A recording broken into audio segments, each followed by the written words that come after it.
Очередная сложнейшая операция, проведенная врачами детской республиканской клинической больницы. На столе пациент с диагнозом гнойный пиелонефрит. Одно из самых тяжелых и опасных осложнений при инфекции мочевых путей. Ребенку проводят удаление правой почки с последующим установлением временного мешочка для отведения мочи через дренаж в специальный мочеприемник. 23 числа 12 месяца прошлого года поступил с симптомами интоксикации, экстренно поступил в отделение нефрологии с предварительным диагнозом гнойный пиелонефрит.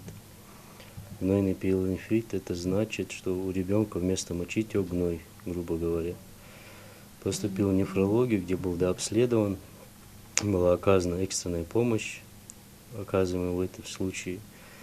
Было проведено обследование в виде ультразвукового исследования, при котором выявили патологию почек с двух сторон. Справа почка была уже кистозно мальформирована, то есть почка, которая имеет паренхиму почки, то есть паренхима полностью практически у нее ушла за счет длительного воспалительного процесса, и почка превратилась, грубо говоря, в мешок кистозный.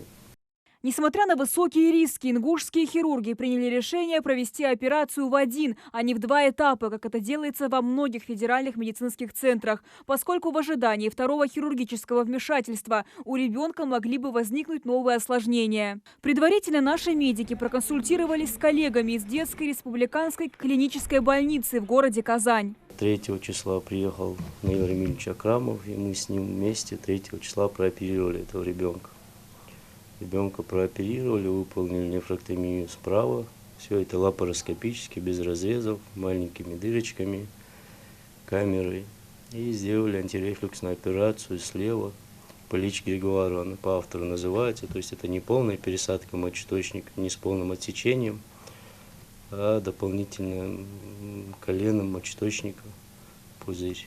Сейчас маленький пациент чувствует себя отлично, рассказывают врачи. Ребенка уже выписали. Реабилитацию он проходит дома. То, что операции такой сложности будут проводиться в Ингушетии, еще 3 года назад было сложно представить. Для сравнения, до открытия республиканской детской больницы в регионе ежегодно проводилось около 300 операций несовершеннолетних на базе республиканской клинической больницы. В основном это были оперативные вмешательства. Сегодня же ингушские хирурги на базе ДРКБ проводят более 1300 операций разной сложности.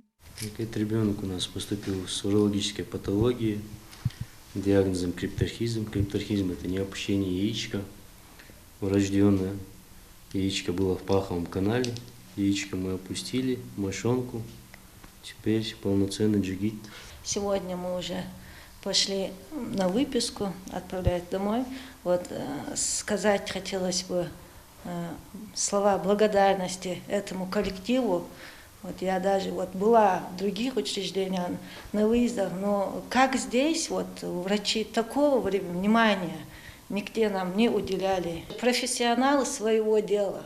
Вообще, я думаю, никакого резона нету, когда у нас такие врачи, куда-то выезжать. Я никогда не сомневалась. На сегодняшний день в детской республиканской клинической больнице работают около 100 докторов, среди которых заслуженные врачи Российской Федерации и Ингушетии, а также кандидаты медицинских наук. В больнице есть отделение травматологии и ортопедии, детской хирургии, пульмонологии, соматической, детской эндокринологии, детской кардиологии, неврологическое, отделение реанимации и лор-отделение.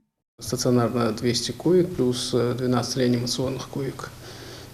Получается в целом 212 коек развернуто здесь, но были периоды, когда мы принимали больше 250 с дополнительным развертыванием коек детей. Это было 2017-2018 год. Если говорить о хирургическом профиле, то у нас из этих 200 коек 70 коек хирургического профиля. Даже в нашей клинике с момента открытия нужно сказать, что увеличились оперативные вмешательства на 50%. По хирургическому профилю мы проводим практически все оперативные вмешательства. Исключением для нас является это кардиохирургический профиль. Этих детей мы отправляем в федеральные клиники 4-го уровня, где им оказывается высокотехнологичная медицинская помощь.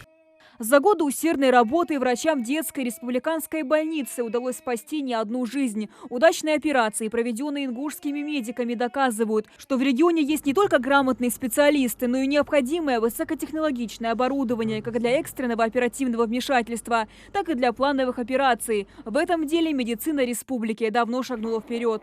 Амина Бокова, Адам Далаков, Новости 24.